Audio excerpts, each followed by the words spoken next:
Salam. Bugün mən prostat vəzinin böyüməsi, yəni prostat vəzinin hiperplaziyası xəstəliyi barədə qısa məlumat vermək istəyərdim.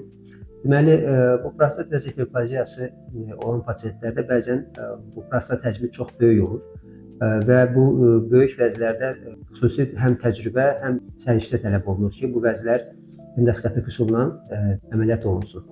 Çünki bir sıra hallarda bu vəzin həcmi böyük olduqda bəzi həkimlər bu deməli üsuldan imtina edirlər, xəstələrə açıq əməliyyat təklif edirlər. Lakin uyğun dediyim kimi təcrübə və texnika mənimsəndiyi zaman bu mümkündür.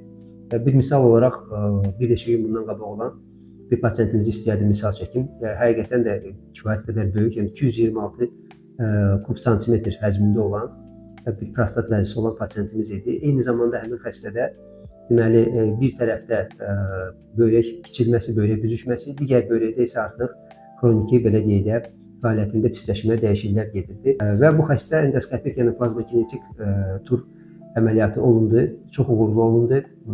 Deməli, əməliyyatdan sonra bir gündən sonra artıq xəstə evə deməli buraxıldı, yəni artıq belə deyək də sağalma ilə rahat keyfiyyətli sidəyə getməklə evə buraxıldı.